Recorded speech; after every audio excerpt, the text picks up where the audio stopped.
Good morning दोस्तों। Good morning दोस्तों, कैसे हो आप? मैं आशा करता हूँ आप सब बढ़िया होंगे। आप पिछली क्लास में हमने क्या पढ़ा था? कार्य, शक्ति और ऊर्जा पढ़ा था। और आप कार्य के बारे में हमने थोड़ी बहुत डिटेल पढ़ी थी। कार्य की परिभाषा पढ़ी थी, कार्य की गुरुत्व इकाई पढ़ी थी। आज हम पढ़ेंगे कार्य की व्यवहारिक इकाइयां, प्रैक्टिकल यूनिट्स ऑफ वर्क्स। ठीक है। अब इसके अंदर पहला है 1 वाट घंटा। घंटा मतलब आवर्स। 1 वाट घंटा बराबर कितना होता है? 3600 जूल। कितना होता है? 3600 जूल। कितना होता है? 3600 जूल होता है। कितना होता है? 1 वाट बराबर कितना होता है? 1 वोल्ट बराबर 1 वोल्ट बराबर कितना होता है? 1 जूल प्रति सेकंड। 1 जूल प्रति सेकंड। 1 जूल प्रति सेकंड।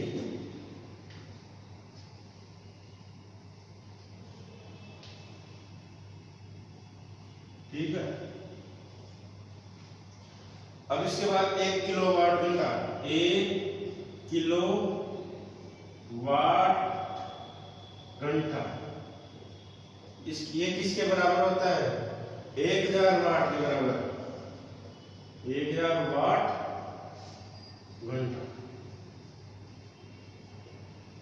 किसके बराबर होता है? 1000 वाट घंटा के बराबर होता है।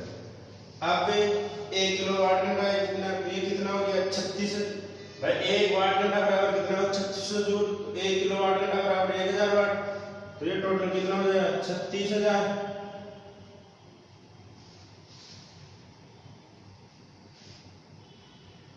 इकाई, दाई, सैकड़ा, हजार, दशा, लाख, 10 लाख, 36 लाख जूल हो जाएगा। ये क्या हो जाएगा? 36 लाख जूल हो जाएगा। ठीक है। अब इसमें एक सांख्य बनाना है। यदि आगे बात समझ में, 1 घंटा वाट बराबर कितना? 3600 जूल। 1 वाट बराबर 1 जूल प्रति सेकंड के बराबर होता है। ठीक है। और 1 किलो वाट घंटा बराबर होता है 1000 वाट घंटा। और इसको हम क्या लिख सकते हैं? 36 लाख जूल लिख सकते हैं। ठीक है। अब इसके आगे एक सांख्य बनाओ, यूनिट्स की।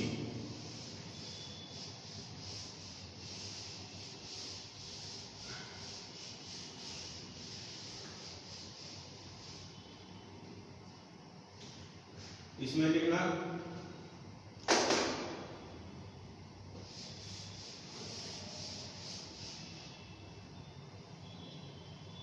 कार्य की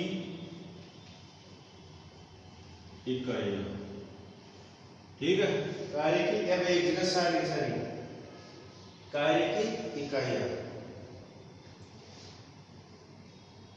प्रणाली। ठीक है भाई, कौन सी प्रणाली की है? मतलब कौन से एमकेएस है, सीजीएस है, या किस चीज की प्रणाली? परम इकाई। उसकी कौन सी इकाई? परम इकाई। उसके बाद गुरुत्व या व्यवहारिक।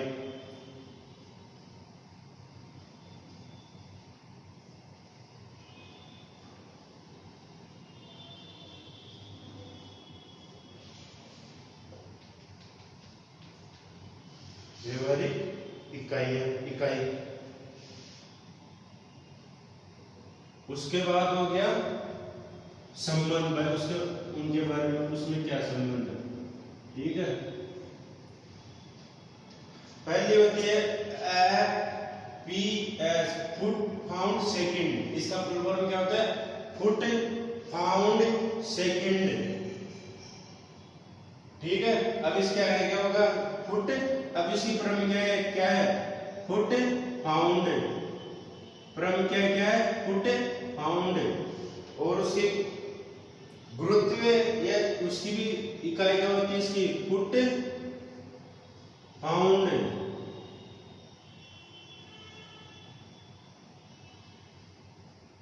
Foot pound. और इसका संबंध क्या होता है? 1 जूल बराबर क्या होता है? 1 न्यूटन इंटू मीटर। ये संबंध में से क्वेश्चन आएगा। 1 जूल बराबर क्या होता है? 1 newton into 1 newton into 1 metre, 1 newton into 1 metre होता है इसका संबंध। ठीक है, अब उसके बाद सीजीएस, सेंटीमीटर, कौन सी होती है? Centimetre, gram second, centimetre gram second. तो इसका क्या होगा? इसकी इकाई, परम इकाई क्या होगी? अर्ग। क्या होगी? अर्ग है। अर्ग के बारे में आगे बढ़ेंगे। और इसकी गुरुत्वीय या व्यवहारिक इकाई क्या होती है इसकी? ग्राम सेमी स्क्वायर पर सेकंड स्क्वायर, सेकंड स्क्वायर। इसको, इसका संबंध क्या होता है? 10 की घात 5 डाइन बराबर इंटू, क्या होता है इसका संबंध? 10 की घात 5, 10 की घात 5 मतलब एक, क्या हो गया इसका संबंध? सीजीएस में ग्राम में 10 की घात 5 डाइन इंटू 100 मीटर। क्या हो गया? 10 की घात 5 डाइन इंटू 100 मीटर, 100 सेमी मीटर में, सॉरी सेमी, क्योंकि इसमें सीजीएस में, तो ये हो गया इसका सेमी। ये किसके बराबर हो गया? 1 जूल के बराबर हो गया। ठीक है, अब आ गया एमकेएस पद्धति में। किसमें? एमकेएस पद्धति में, एमकेएस पद्धति में। अब इसमें क्या होता है? इसका परम इकाई क्या होगी इसकी? एमकेएस पद्धति में क्या होगी परम इकाई? न्यूटन मीटर या जूल, न्यूटन मीटर या जूल। इसके ऊपर सबसे ज्यादा क्वेश्चन आते हैं, ध्यान रखना, इसके ऊपर सबसे ज्यादा क्वेश्चन आते हैं। पहला क्वेश्चन बढ़ता है इसका, कार्य की इकाई क्या है? अगर न्यूटन मीटर पूछ ले, ऑप्शन उसमें अलग अलग आएंगे। अगर न्यूटन मीटर के तो न्यूटन, अगर जूल आ जाए तो जूल। तो इसलिए ध्यान रखना, अगर दोनों ऑप्शन में तो दोनों सही है, और एक ऑप्शन में आ जाए तो एक सही। इसकी क्या है? जूल भी है, और इसको एमकेएस पद्धति में मीटर, किलोमीटर, सेकंड में क्या है? Newton metre second. क्या है? न्यूटन मीटर सेकंड या जूल। ये सबसे ज्यादा क्वेश्चन आता है इसका। और इसका गुरुत्वीय व्यवहारिक इकाई कौन सी होती है? गुरुत्वीय या व्यवहारिक इकाई कौन सी होती है इसकी? किग्रा प्रति मीटर, किग्रा मीटर स्क्वायर पर सेकंड स्क्वायर, पर सेकंड स्क्वायर, किग्रा मीटर स्क्वायर पर सेकंड स्क्वायर। और ये क्या होता है? 10 की घात 7 अर्ग होता है। ये एक अर्ग बराबर क्या होता है? 10 की घात 7। क्या होता है? 10 की घात 7 होता है। वो किसके बराबर होता है? अर्ग में बराबर। ठीक है, 10 की घात 7 अर्ग होता है। और 2370 फुट पाउंड होता है इसका। और अगर करें तो ये 2370 फुट पाउंड होता है। ठीक है, ये इनके अंदर संबंध आ रहा है। 1 जूल बराबर 1 न्यूटन मीटर हो गया, और एक इसके अर्ग के बराबर क्या हो गया? 10 की घात 5 डाइन इंटू 100 सेमी। और ये 1 जूल के बराबर क्या? 10 की घात 7 अर्ग या 2370 फुट पाउंड हो गया। ठीक है, अब इसका एसआई मात्रा है, एसआई यूनिट, इसको क्या बोलते हैं? न्यूटन पर मीटर। इसकी परम इकाई क्या हो गई? न्यूटन पर मीटर या जूल, या जूल। इसकी व्यवहारिक कोई होने का ये क्या हो गया? 1 फुट पाउंड बराबर 1 फुट पाउंड बराबर क्या होगा इसका? 1 फुट पाउंड बराबर क्या होगा? 1382 जूल, 1382 जूल। ठीक है, जूल। ये तो हो गया इकाइयों के बारे में, कार्य की इकाइयों के बारे में। क्या हो गया? ये एमपीएस हो गया, सीजीएस हो गई, एमकेएस हो गई, और एसआई हो गई। ठीक है, अब इसके बाद इसके बारे में भाई डाइन क्या होता है, अर्ग क्या होता है, इनके बारे में देखो। ये इसके ऊपर सबसे ज्यादा क्वेश्चन बनता है जूल और न्यूटन मीटर, ध्यान रखना। और 1 जूल बराबर क्या होता है, न्यूटन इनटू मीटर। इसके ऊपर भी क्वेश्चन बनता है इकाई का, क्या होता है 1 जूल बराबर क्या होता है 1 न्यूटन इनटू 1 मीटर होता है, ठीक है। और ये चीजें ध्यान रखना, याद करनी चीजें, इसलिए हमेशा क्वेश्चन आएगा, क्वेश्चन इन्हीं के ऊपर आएगा। अब आगे चलते हैं।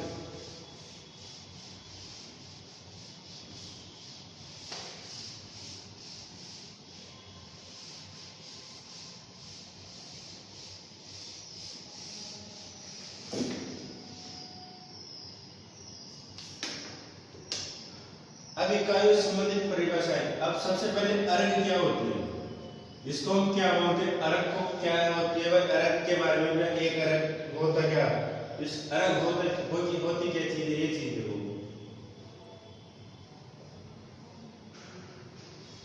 अर्घ जब एक डायन का बल किसी वस्तु को, जब एक डायन का बल किसी वस्तु को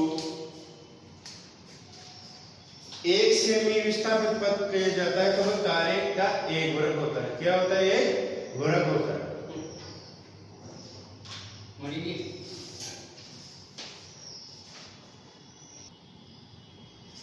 अर्घ के बारे में क्या पता है भाई, जब एक अर्घ क्या होता है, अर्घ क्या होता है, जब एक डायन का बल किसी वस्तु को, जब एक डायन का बल किसी वस्तु को 1 सेमी, क्या 1 सेमी विस्थापित कर दे, तब किया गया कार्य क्या होता है, एक अर्घ होता है। क्या होता है, एक अर्घ होता है। जब एक डायन, जब एक डायन का बल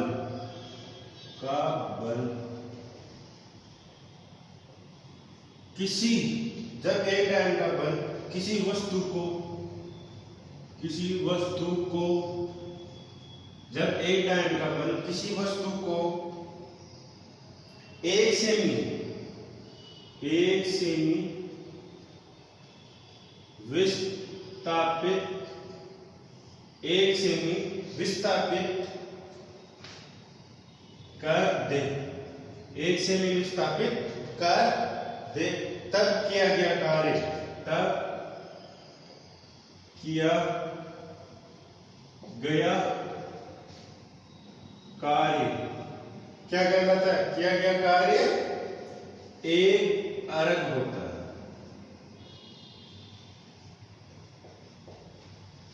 ठीक है, तो इसका मतलब क्या हो गया, एक अर्घ बराबर हो गया 1 डायन इनटू 1 सेमी। एक अर्घ बराबर क्या हो गया, 1 डायन इनटू 1 सेमी। ठीक है, ये तो अर्घ के बारे में हो गया। अब हम पढ़ेंगे किसके बारे में, जूल के बारे में। किसके बारे में, जूल। जूल को क्या बोलते हैं, अब जूल क्या होता है, जब एक न्यूटन के बाद, अब ये तो क्या था, अर्घ तो क्या डायन की वस्तु को, अब ये क्या कर रहा है, जूल 1 न्यूटन का बल किसी वस्तु को 1 मीटर में स्थापित करता है। जब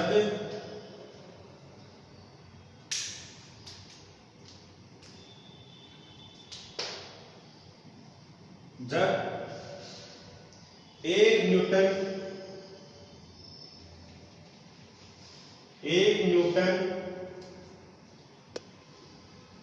का बल किसी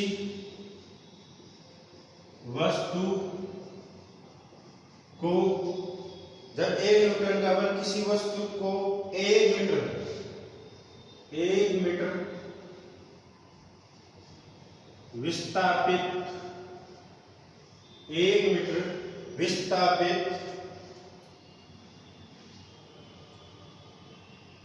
कर दे, तब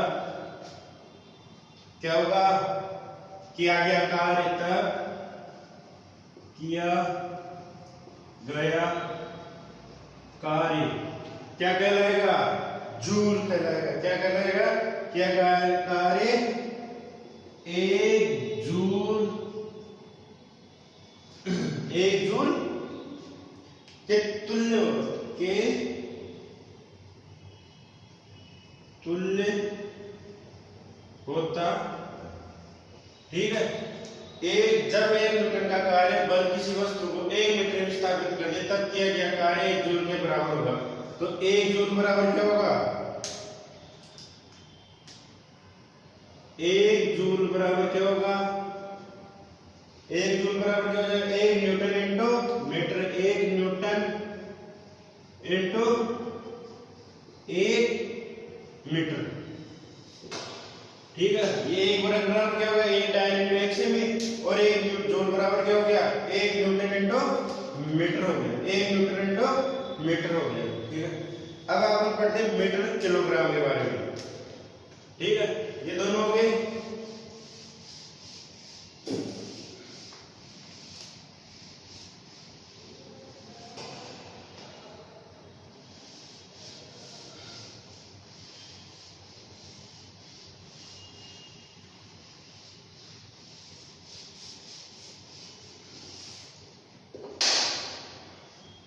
अब आप पढ़ेंगे किलोमीटर के बारे में।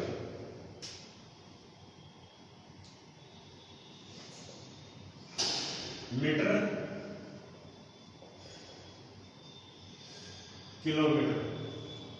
ठीक है, अब इसको जब 1 किलोग्राम का बल किसी वस्तु को 1 मीटर में विस्थापित कर दे, जब 1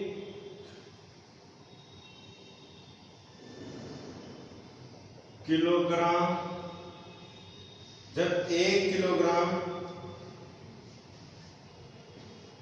का बल 1 किलोग्राम का बल 1 किलोग्राम का बल किसी वस्तु को 1 मीटर विस्थापित कर दे तो तब क्या होगा? विस्थापित कर दे तब 1 मीटर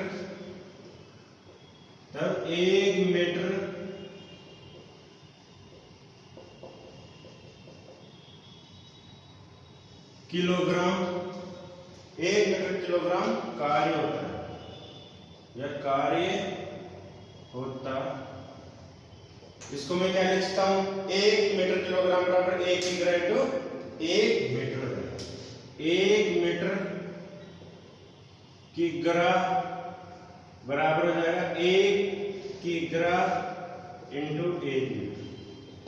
ठीक है, आगे बात समझिए भाई। 1 मीटर किलोमीटर क्या होता है भाई? 1 किलोग्राम बल को किसी वस्तु के 1 मीटर विस्थापित कर दे तब 1 मीटर किलोग्राम होता है। 1 मीटर किलोग्राम क्या हो गया? 1 किग्रा इंटू 1 मीटर के बराबर होगा। किसके बराबर होगा? 1 metre into 1 KG into 1 metre के बराबर होगा। ये तुम्हारा कार्य का पूरा काम हो गया। ठीक है, कार्य के बारे में क्या होगा? कार्य क्या होता है? कार्य की क्या होते हैं? 1 जूल बराबर क्या होता है? 1 न्यूटन इंटू मीटर। या कार्य की क्या क्या होती है? आगे बात समझिए।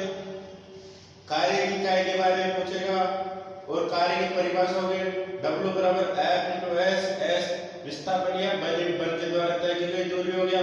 तो ये सारी चीजें कार्य के बारे में ना हो गया। अब हम पढ़ेंगे शक्ति, पावर। शक्ति, पावर क्या होता है? अब पावर का मतलब तो नाम से पता पड़ रहा है, पावर मतलब बल। जो हमारी बल जो हम लगाएंगे, पावर जो हमारे पास पावर है उसको हम क्या बोलते हैं? पावर। कार्य करने की दर को शक्ति कहते हैं। हम क्या करेंगे? शक्ति का मतलब जो हमारे, अगर इस बोर्ड को मैं किस कहूंगा तो मेरे अंदर जो पावर होगी तभी तो मैं किस कहूंगा। तो कार्य करने की गति को क्या कहते हैं? कार्य करने की दर को क्या कहते हैं? शक्ति कहते हैं या पावर कहते हैं। तो हम पहले क्या पढ़ेंगे? पावर।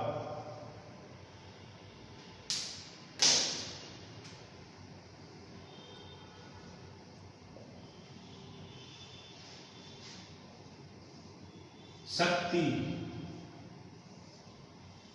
ठीक है। कार्य करने की दर को क्या कहते हैं? शक्ति कहते हैं।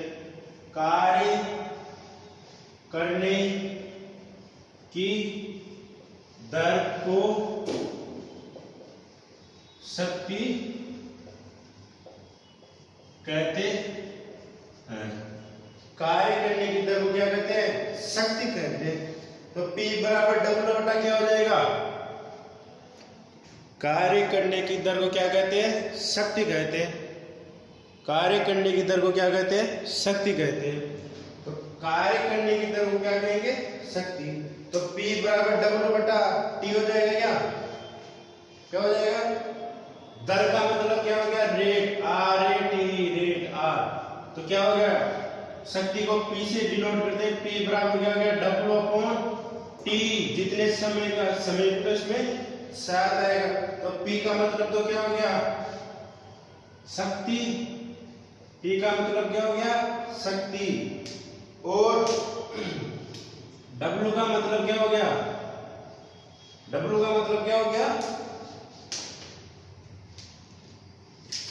W का मतलब हो गया किया गया कार्य, वर्क किया गया कार्य, ये W हो गया। और T क्या हो गया? समय हो गया। T क्या हो गया? समय हो गया। कार्य करने के लिए लिया गया समय, ऐसे लिख लो या समय लिख लो। कार्य करने में लिया गया समय, ठीक है। किया गया कार्य तो क्या हो गया? W।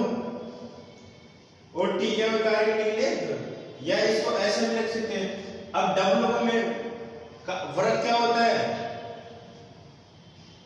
पहले क्या पढ़ा था? W बराबर क्या पढ़ा था हमने? अगर मैं P बराबर W बराबर क्या लिखूं? इंटू S, बल इंटू बल के द्वारा किया गया का, बल के द्वारा तय की गई दूरी S। ये वर्ग होता नहीं होता कार्य। तो यहाँ पे मैं कार्य का मान रख दूं तो क्या हो जाएगा? P बराबर क्या हो जाएगा? F इंटू S बटा T। क्या हो जाएगा? S बटा T। और S बटा T को क्या लिख सकता हूं मैं? वेग। कार्य में किए गए समय की दर को क्या कहते हैं? वेग। तो ये वेग, इसको मैं ऐसे आगे इसका कैसे लिख सकता हूं? अगर मैं v बराबर s बटा t लिख दूं, ये क्या हो गया? वेग। समय की परिवर्तन की दर को क्या कहते हैं? वेग। तो ये क्या हो जाएगा? मैं यहाँ पे s बटा t की जगह क्या लिख रहा हूँ? s। तो p बराबर क्या हो गया? f इंटू v, बल इंटू वेग। तो ये कितने? पहला, दूसरा ये हो गया।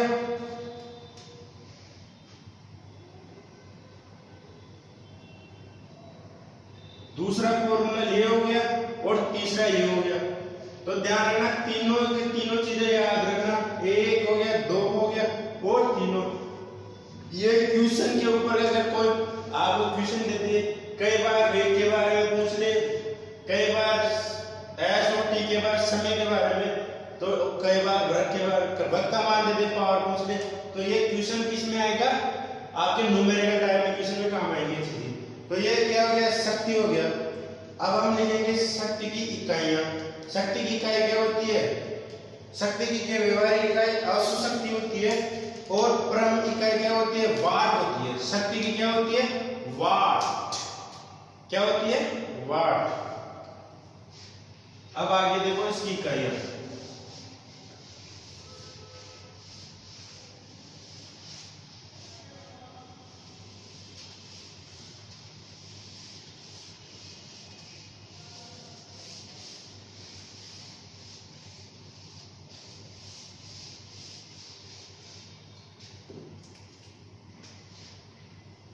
शक्ति की इकाई, इकाई है, इकाई, ठीक है। अब इसको क्या लिखेंगे? पहली तो है इसकी शक्ति की व्यवहारिक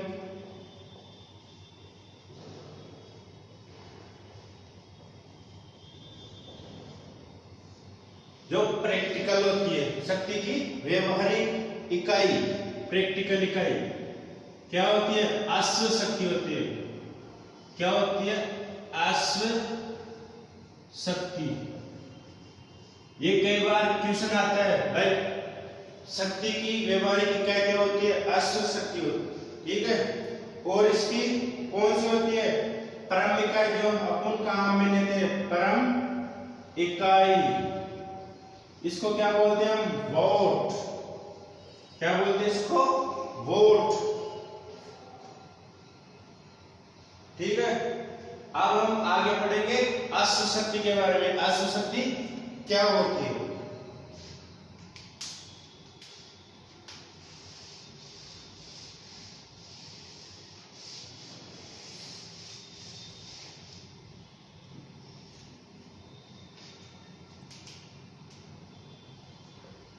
अश्व शक्ति, इसके बारे में पढ़ते हैं हम, ये क्या होती है, ठीक है। अश्व शक्ति के बारे में पढ़ो।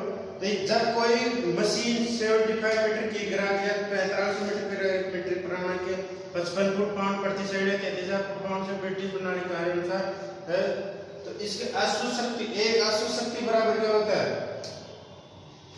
इसका अलग अलग मतलब ब्रिटिश प्रणाली के थ्रू या कोई और, जैसे इसके ब्रिटिश प्रणाली के थ्रू क्या क्या किया, जब कोई मशीन 75 मीटर की ग्राफ प्रति सेकंड तथा या 45,000 मीटर की ग्राफ प्रति मीटर या मीट्रिक प्रणाली में 5500 फुट पाउंड या 33,000 फुट पाउंड ब्रिटिश प्रणाली में कार्य करते हैं, तो ये एक अश्व शक्ति कार्य करता है। इस प्रकार अश्व शक्ति क्या होती है? एक अश्व शक्ति, एक तो इसमें कौन कौन से? ब्रिटिश प्रणाली, एक कौन सी? मीट्रिक प्रणाली होती है। अब इसमें क्या, एक अश्व शक्ति बराबर क्या होता है? 75 किग्रा, 75 किग्रा, 75 मीटर किग्रा प्रति सेकंड, ठीक है। अब उसके बाद कौन सा आ गया? मीटर किग्रा प्रति सेकंड हो गया। और दूसरी क्या हो गया? ये तो कौन सी? ब्रिटिश प्रणाली। कौन सी होगी ये? ब्रिटिश वो सॉरी मीट्रिक प्रणाली।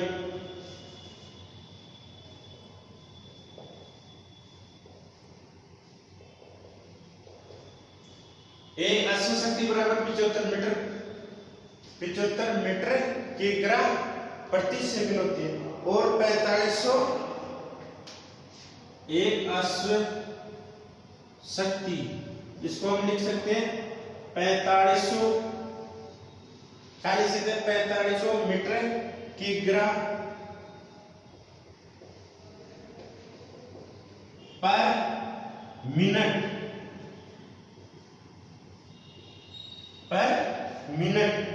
ये तो मीट्रिक प्रणाली में हो गया, ठीक है। इसको 3-4 चीजों में लिख लगाओ। ये तो क्या हो गया? ये तो सेकंड में हो गया, ये क्या हो गया? मिनट में हो गया।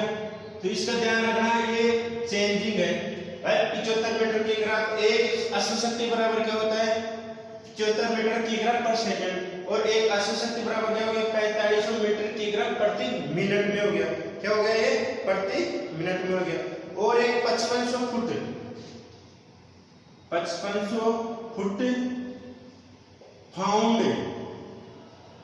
फुट पाउंड बराबर क्या होता है? फुट पाउंड या पाउंड या pond, foot pound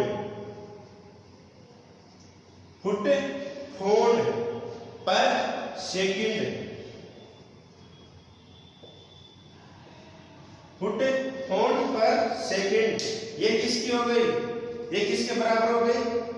5500 foot pound पर सेकंड। और एक होगी 550 × 60, 550 × 60 बराबर 33,000 फुट पाउंड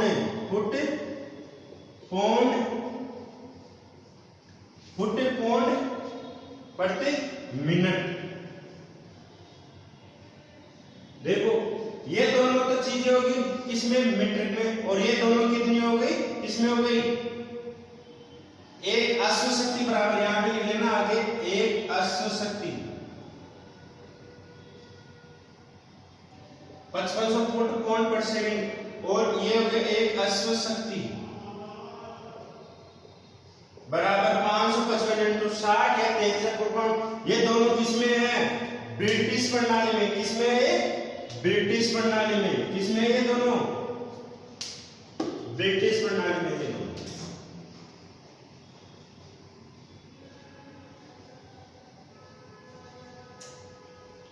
किसमें ये, ब्रिटिश प्रणाली में।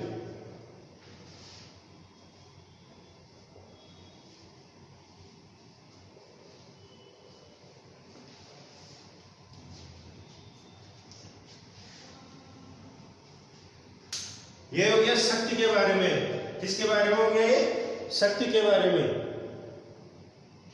अब ये तो किसके, ये तो था मीट्रिक प्रणाली, ये होगी ब्रिटिश प्रणाली। एक अश्व शक्ति बराबर 75 मीटर ग्राम पर सेकंड, ये तो सेकंड में है और ये मिनट में, और ये भी सेकंड में है और ये मिनट में। तो ये दोनों चीजें कंप्लीट हो गई, ठीक है। अब हम आज की क्लास यहीं पे खत्म करते हैं, और आगे हम इसके बारे में और आगे कल की क्लास में पढ़ेंगे, ठीक है। धन्यवाद भाई लोगों।